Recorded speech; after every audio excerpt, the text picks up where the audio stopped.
Hello and welcome to RT Ministries. My name is Dwayne and this is the Bible study portion of RT Ministries. And we're working our way through Acts. Today we're on Acts chapter 7. Acts chapter 7. Doesn't, when you go through this every day, it really doesn't take a whole long time to get through it. So I hope you hop on board, so to speak, and let's get through this. We'll get through the whole Bible, I'm going to keep going all the way through, book by book. I did a lot of books before, chapter by chapter, but I didn't cover a lot of detail. I'm going to go through and cover more in detail now. But we'll get through the whole thing. Then we're done. We'll start over again. There's a lot more books. We'll go in the Old Testament more of that. Chapter 7, verse 1, talk about Stephen. Now Stephen, the only problem and the only thing wrong with Stephen was he's full of the Holy Spirit. He was full of wisdom and the Holy Spirit. Went out and started doing miracles, signs, and wonders because God was with him, and the council grabbed him. Threw him in, and he was sitting in front of the council, and then they looked at him and seen a face like the face of an angel. And again, I think people can see something different in you. I hope they do. They've seen something different in him. Study to show yourself to prove. Study as much as you possibly can and trust the rest of God. Trust the rest of the Lord, because He'll give you the answers you need when you need Him. All right, 7:1. The high priest said, "Are these things so?" And he said, "Hear me, brethren and fathers." Okay, here's Stephen speaking. "The God of glory appeared to our father Abraham when he was in Mesopotamia." Okay. The council wanted to know what's going on, and they said, "Hear me, brethren. The God of our glory appeared to our father Abraham when he was in Mesopotamia." He went way back in time. They held Abraham very high, so he started with Abraham. God appeared to Abraham way back when, right? Before he lived in Haran, and said to him, "Leave your country and your brethren, and leave your country and your relatives." That was God's command to Abraham. And sometimes it might be a command to you. He might say to you and tell you to leave your home, go someplace else, and come into the land that I will show you. Okay, God told Abraham that was God's message to Abraham. Then he left the land of the Chaldeans and settled in Haran. From there, after his father died, God had to move to this country in which you are now living. Okay, remember, they're in Israel. That promised land was always part of the promise, right? Way back to Abraham. 5, but he gave him no inheritance in it, not even a foot of ground. And yet, even when he had no child, he promised that he would give it to him as a possession and to his descendants after him. So he's talking about, God's promises were not just to Abraham, or to Abraham and his descendants. And Abraham believed God. And now his descendants were sitting on the council there with the land that God had promised them. But God spoke to this effect that his descendants would be aliens in a foreign land. Okay, what's the foreign land? And he's talking about Egypt now. His descendants would be aliens in a foreign land, Egypt, that they would be enslaved and mistreated 400 years. Right? Joseph went to Egypt. After Joseph, they were in Egypt for 400 years, and then Pharaoh enslaved them.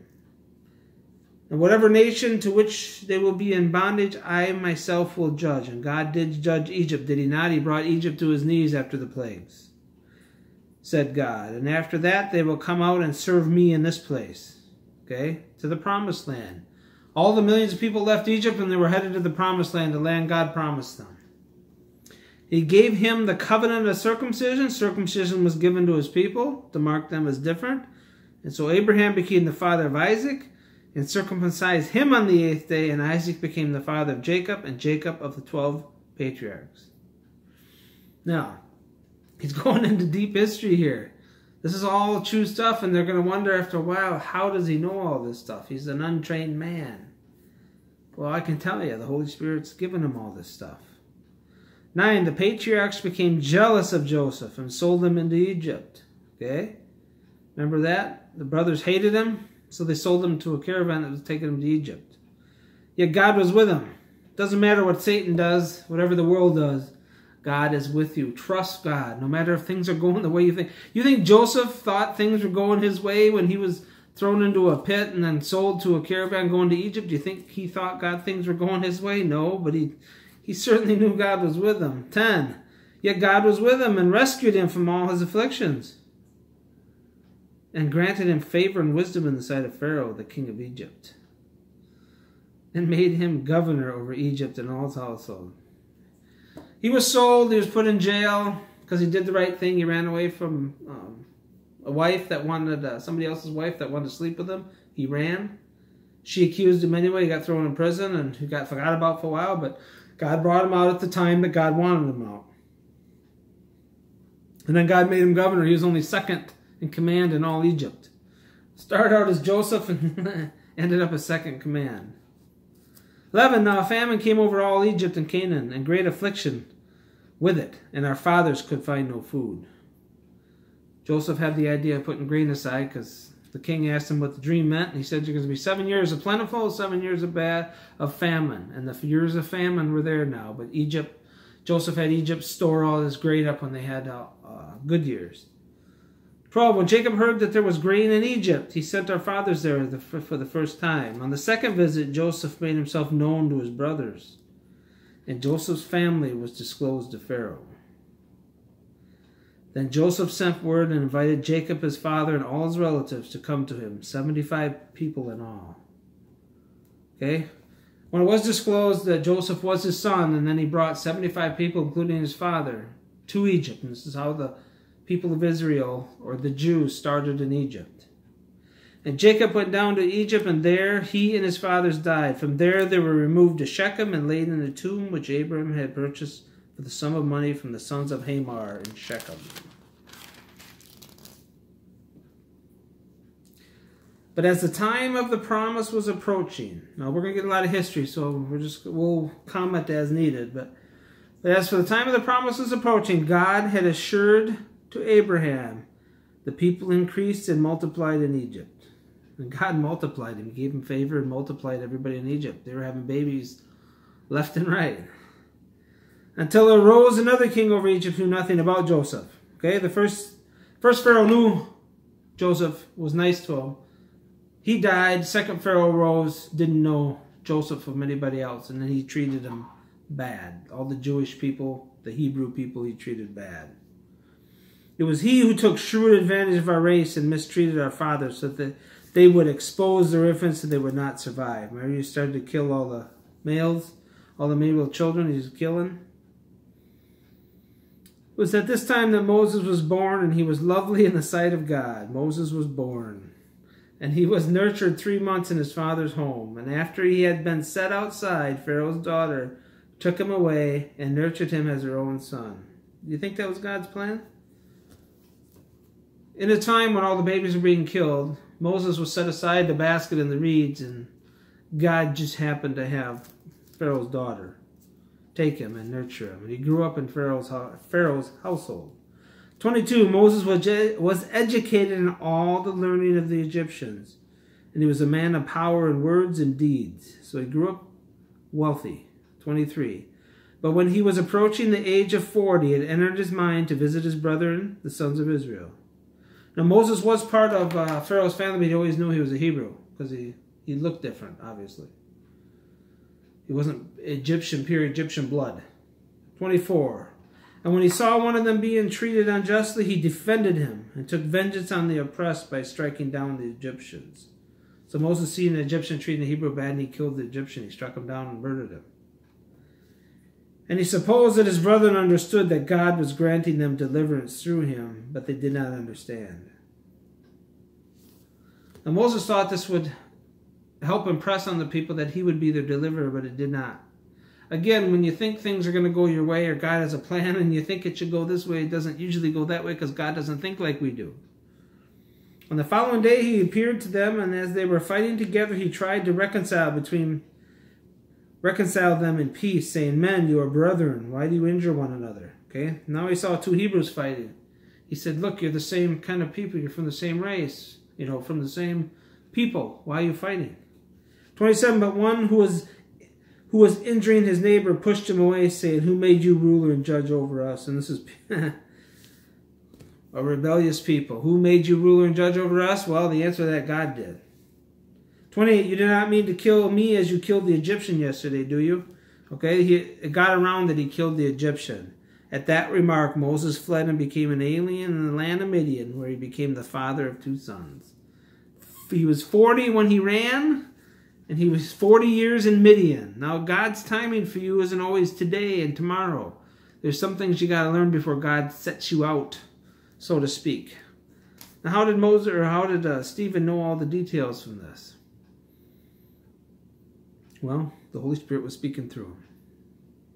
30, after 40 years had passed, an angel appeared to him in the wilderness of Mount Sinai in the flame of the burning thorn bush. Okay, Moses was in the desert. If you ever been in the desert at night, it's pretty. I remember when I was in the military, I was in the desert at night, and the stars are bright, and you can see well. But if you could see a burning bush, if I seen a burning bush in the desert, it would surely stick out. And this bush wasn't being burnt up. It was burning, but not consuming itself. So it caught Moses' eye, so he came over to the bush. And when Moses saw it, he marveled at his sight, and I would too, seeing that. And he approached to look more closely. There came a voice from the Lord. Okay, as soon as he approached, he didn't get there yet, but he was walking towards it. He heard a voice, I am the Lord. I am the God of your fathers, the God of Abraham and Isaac and Jacob. Remember, Jesus pointed this verse out? I am the God of Abraham, Isaac, and Jacob. He's the God of the living, not the dead. It's a present tense. I am right now the God of Abraham. I am right now the God of Isaac. I am right now the God of Jacob. And if I died right now, Dwayne died right now, I could say I'm the God of Dwayne too, because it's present tense. Moses shook with fear and would not venture to look, and I would too. If you heard God's voice in the middle of a desert and a bush burning, it would scare you half to death. 33. But the Lord said to him, take off your sandals from your feet, for the place which you are standing is holy ground, and anywhere God is, God's presence is holy. And then took off his sandals because it was holy ground. I would be struck full of fear too. 34. I have certainly seen the oppression of my people in Egypt. God heard the oppression, the 400 years of oppression. I heard them groans, and I have come down to rescue them. Come now, I'll send you to Egypt. Now God said, I'm going to rescue them, but he said, I'm going to send you. Now what do you think Moses thought when he got, his last deal in Egypt was being accused of a murder. And then he fled because he was known as a murderer before Pharaoh could kill him. Would you want to go back to Egypt? So give a little grace to Moses. He was if you read the account in Exodus, he was arguing with God. He didn't want to go back. 35. This Moses whom they disowned, saying, who made you ruler and judge, right? That's what they said, is the one whom God sent to be the ruler and a deliverer with the help of an angel who appeared to him in the thorn bush. So it isn't Moses alone, but God sent him. And here's the answer to the question, who made you ruler and judge over us? 36. The man led them out, performing wonders and signs in the land of Egypt and in the Red Sea. Okay, Egypt with all the signs and the plagues, and in the Red Sea where he split the Red Sea, right? And they walked over in dry land. And in the wilderness for 40 years, and multiple, from giving them water to feeding them manna from heaven. There was multiple miracles in the wilderness too. 37. This is the Moses who said to the sons of Israel, God will raise up for you a prophet. Okay, here it is. Moses said, God will raise up for you a prophet like me from your brethren. Who's he talking about there? Jesus Christ. God will raise up for you somebody like me, meaning a human like me, a person. He's going to raise up somebody like me, a prophet. And certainly Jesus Christ is more than a prophet. 38. This is the one who was in the congregation in the wilderness together with the angel who was speaking to him on Mount Sinai. This is the one who he raised up, who was in the congregation in the wilderness together with the angel, speaking to him on Mount Sinai, and who was with our fathers, and he received living oracles to pass on to you. Now, how would Stephen know all this stuff? Again, he's going back to the history of the Hebrew and Jewish people, It's going to astonish I'm sure their mouths are wide open hearing all this from Stephen. Our fathers were unwilling to be obedient to him, okay? Nothing but disobedience to Moses, right? Moses got mad at the people, got irritated with the people many times. But our fathers were unwilling to be obedient to him, but reputed him in their hearts and turned back to Egypt. And that was it. They wanted to go back to their life before in Egypt. And they always told Moses, why did you take us out of Egypt to kill us here in the wilderness? 40, saying to Aaron, make for us gods that will go before us. For this Moses who led us out of the land of Egypt, we do not know what happened to him. And, well, you know, that's where they took all their gold and made a calf. And then they said, this is the God that brought us out of Egypt. You know, that's how wicked people are. And they're still worshiping gods out of Egypt. From Horus to Isis, Osiris, all of the gods of Egypt are still present today.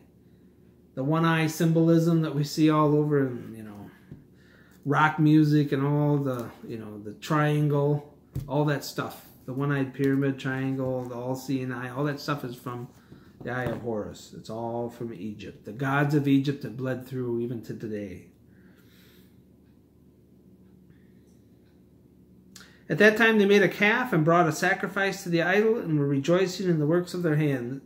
Idolatry is built into the sinful nature of people. They were just brought out of Egypt by a pillar of fire by God. And now they made a calf, of all animals a calf, a golden calf, and worshiping it. But God turned away and delivered them up to a severe host of heaven, as is written in the book of the prophets. It was not to me that you offered victims and sacrifices 40 years in the wilderness. Was it, O house of Israel? Say, they wasn't offered sacrifice to God. It was to idols. You also took along the tabernacle of Moloch and the star of the god Rapha, the images of which you made to worship. I will also remove you beyond Babylon. So they brought all of their idols with them, and they worshipped them. And God sent his angels. God had Moses go through the congregation and kill a bunch of them, and a lot of people died because of it in the wilderness. And they brought all their gods with them. I guess, you know, Stephen started out with the history of the Jewish people, but he's bringing it around to that, look, God brought them out, and now their idols are with them, and they've always been disobedient. The theme is starting to come. He's going to tell the Sanhedrin and the ruling body of priests that what your real issue is disobedience. You're unwilling to turn and your hard hearts. That's what happened to them in the wilderness. Listen. Careful with gods in your life. There's all kinds of gods out there, from money to cars to people to yourself to food to whatever, to girls to boys to whatever, sex, drugs, rock and roll, all that stuff out there. Everything you can think of. Idols all over the place in America. America is filled with idols. And God gets angry with idols. And God killed a bunch of people here, and he deals with people now with idolatry. You know, you walk outside, you know there's a true God, so worship the true God. Don't go outside and worship a tree. Don't go outside and worship a frog. Don't go outside and worship a deer. Don't go outside and worship the sun. The sun is still worshipped today. Worship the one who made all that stuff. Who's greater, the material, or the one who made it? If God made everything, he's obviously greater than all the stuff people choose to worship out there. Snakes and reptiles and fish and all the other garbage people worship out there. So turn to the true and living God through his son, Jesus Christ. Thanks for tuning in. I'll see you next time. Bye.